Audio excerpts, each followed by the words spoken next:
Let's go visit the chickens for a second, shall we?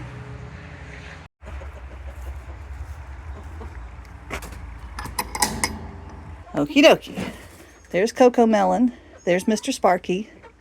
That's, which one are out of those two brown hens? One of them, what is she up to? This is Dandy, and that's Marcy.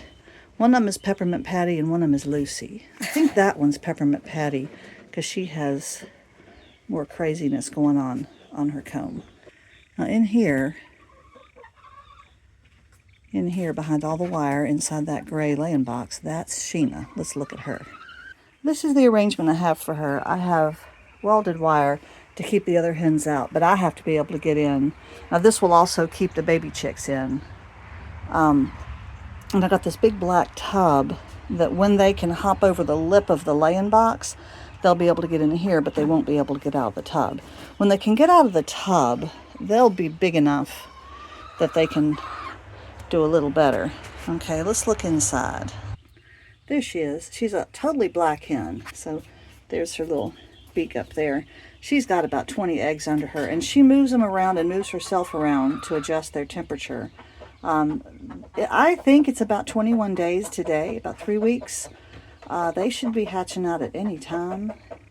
I don't want to lift her up because I'd have to try to film it and lift her up with one hand, and I don't have gloves on, as you see, and she'll peck me. So nothing's going on under there yet. But I come in here several times a day now and listen for little peepee noises. Now when I hear a little peepee noise, then I will, a chirp chirp, then I'll lift her out and look and see what we've got. And if the chick is all the way out of its shell, I'll give it a little drink of water out here, so it'll need that, and then it'll be fine for about a day before it needs any food. And I do have chick food. I've got a teeny bit of food out here for her, but she has not been eating it. So there's our little arrangement. Hello everybody. Let's talk a little bit about spinning this morning. As you know, I've been working very slowly on a yellow bobbin from some lichen, and I had labeled it on the bag lichen number 2, and I think that means that it was just the second batch of wool that I had put into that dye bath. So not quite as dark as one of the first ones. I could even maybe look for the lichen number 1 and see if I can find it. So I spun all of that. I think it was the Cheviot that I got from my brother's sheep. Now I'm moving on to fill up this bobbin with a slightly different wool. All right, this bag says Pam's Romney. Now Pam is the owner of the yarn store, the fiber store in New Bern. That's about a half hour from me. And so this is her roving. I bought it already in roving. So she cleaned it and she put it in roving, but it was white. And this is dyed with fresh lichen. Okay, so I guess it hadn't been drying for months and months. And it's really close in color to the other, not quite as yellow. Let's look. Can you see the difference there? Here's the more yellow here. And this one has a slightly more goldy look. But I really, really love it. It is,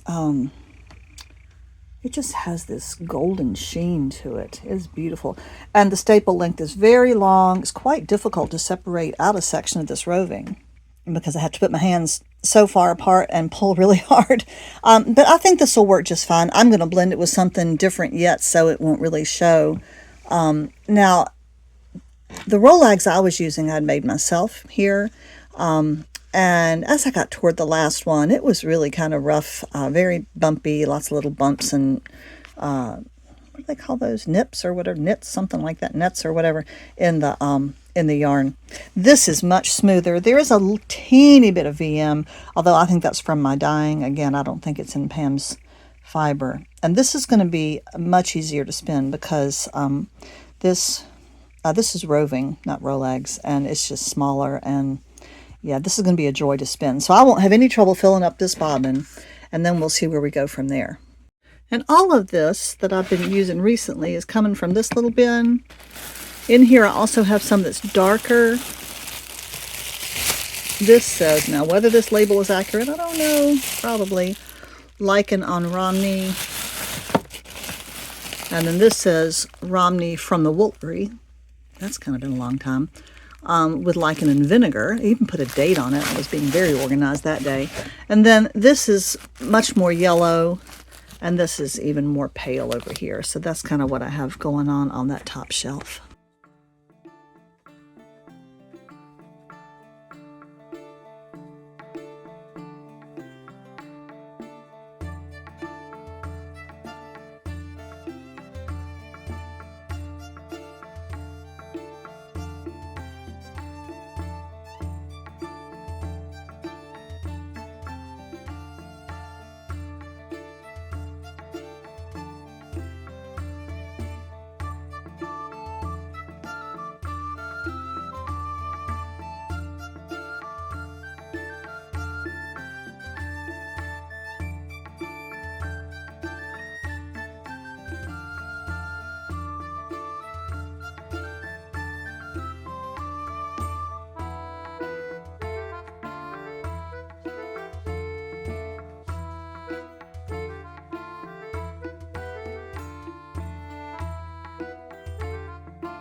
Well, I'm knitting along on my socks, and at the heel, I saw this little spot.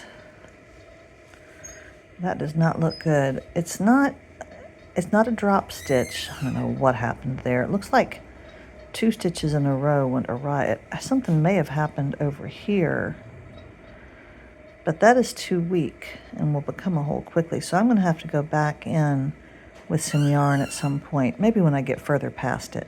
And I'm going to go in and strengthen those stitches with some new yarn because, yeah, I really don't know what happened.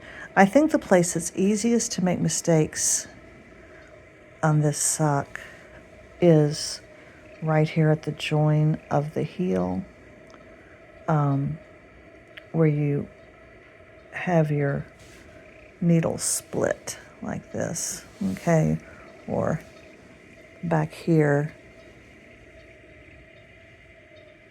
It's very easy to get things a little bit wonky there, and that's often where I find any mistakes. It's difficult to keep it that one looks really good. Let me see what the others look like. This looks pretty good too, but this is not the heel, this is the front of the sock. Let me look at the heels. This is the one we were looking at a few minutes ago. Now the center of the heel is at the marker, so this is more like the side, but that's where the break is in the needle. Right there it looks pretty good, but that's the bad spot.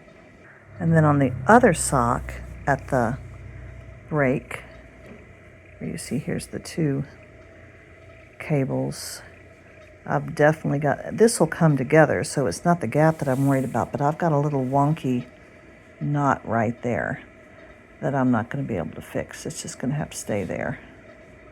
I don't know what I did there either. Just remember, it's only a pair of socks.